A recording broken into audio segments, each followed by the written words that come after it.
52-53 साल है, शुगर है, पित्ता ऑपरेशन से निकल चुका है, मैदा ख़राब रहता है, इलाज से मुस्तफ़ीद। मेरे मोहतरम भाइयों, शुगर दुनिया में कोई बीमारी नहीं है। ये बात जब मैंने पहले लोगों को बतानी शुरू की तो लोग मुझ पे हंसते थे, और अब जब लोगों ने ख़ुद से इंसुलिन जो कई सालों से ले रहे थे, कोई 5 साल से, कोई 10 साल से, कोई 15 साल से, कोई 20 साल से, जब उन्होंने इंसुलिन लेनी बंद की तो अब उन्होंने दूसरे लोगों को बताना शुरू किया वाकई शुगर तो कोई बीमारी है ही नहीं। अच्छा समझो, आप शुगर किसे कहते हो? अब कहते नहीं यार चीनी लेके आ, कहते नहीं यार शुगर लेके आ, कहने ना, तो ये बीमारी कहाँ से आ गई? हमारे यहाँ चीनी को शुगर कहा जाता है, ठीक है। बीमारी क्या है?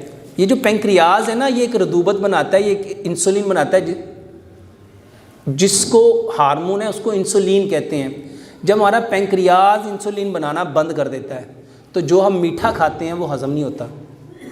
मेरे मोहतरम भाइयों, पेंक्रियाज का इलाज करो। ये जो मैंने आपको 6 बातें पहले बताई थी ना, कोलेस्ट्रॉल क्यों बढ़ता है?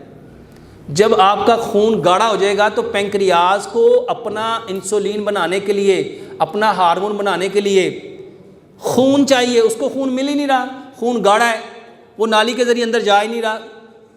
वो जो 6 बातें आपको बताई हैं, मट्टी के बर्तन में खाना पकाओ, सरसों के तेल में पकाओ, चीनी की जगह गुड़ लो, पत्थर वाला नमक लो, आटा पत्थर की चक्की का पिसा हुआ, और पानी मट्टी के घड़े में रख के, और 2 चीज़ें बताई, कलवंजी और मेथी दाने का पानी लो, अदरक लहसुन पुदीने नारदाने की चटनी। सिर्फ मेरे कहने पे जो कर रहे हो करते जाओ, लेकिन ये जो मैंने बातें कही हैं इसको 60 दिन यानी 2 माह कर लो, आपको 2 महीने बाद रिजल्ट मिल जाएगा। देखो मेरी 2 बातें हैं, यहाँ तो मैं सच कह रहा हूँ, यहाँ कहानी है, गप्पे मार रहा हूँ, ऐसे ही है ना।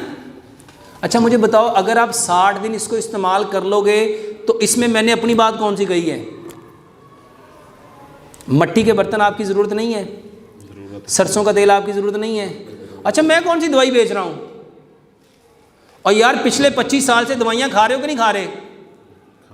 10 साल से तो दवाई खा ही रहे हो, तो जहाँ 10 साल से खा रहे हो उसको 2 महीने खा के देख लो। 2 बातें हैं, या फ़र्क पड़ना या नहीं पड़ना। और इंशाल्लाह 2 महीने के बाद आप लोगों को बताते फिरोगे कि भाईजान फ़र्क पड़ता है।